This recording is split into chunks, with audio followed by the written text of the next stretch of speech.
जिस रास्ते से आप पिछले वर्ष आए थे, इस रास्ते से दोबारा हो नहीं आए तो मतलब आपने बख्शा नहीं।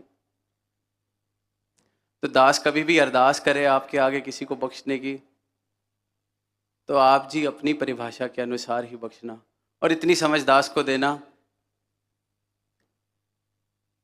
कि ये भाव कि मैं तो बख्शवा ही रहा था, ये तो भक्ति ही है, पर ये बात भी कहीं मेरी परिभाषा ना बन जाए कि मैं तो बख्शवा ही रहा था, इसमें गलत क्या था।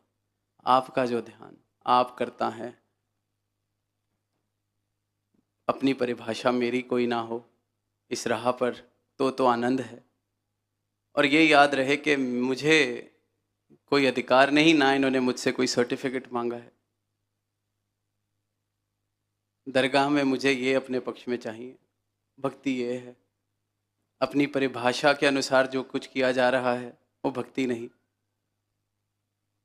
तो अरदास यही कि मन में कभी ये भाव ना आए कि कहने का क्या फ़ायदा, आप जी कह रहे हैं तो हम भी कभी ना थके।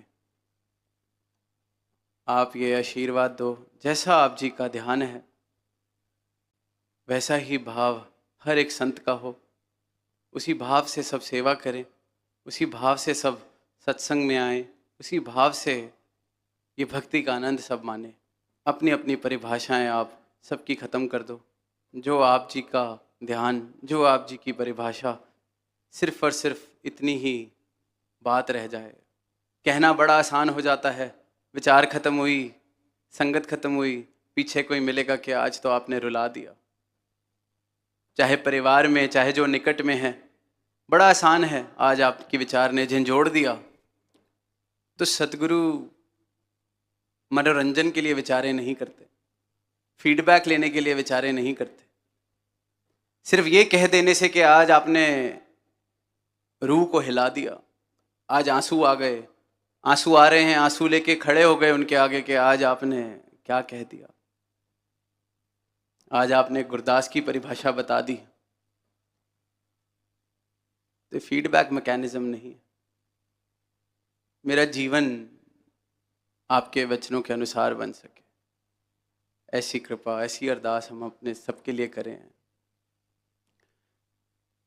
तो ये भक्ति पर्व, आत्मा मंथन यही किया जाए कि कहीं ये भक्ति मैं अपनी परिभाषा के अनुसार न कर रहा हूँ। क्योंकि अगर अपनी परिभाषा के अनुसार कर रहा हूँ तो दास बड़े ही सीधे शब्दों में कह सकता है कि मैं भक्ति नहीं कर रहा। प्रेम से कहना।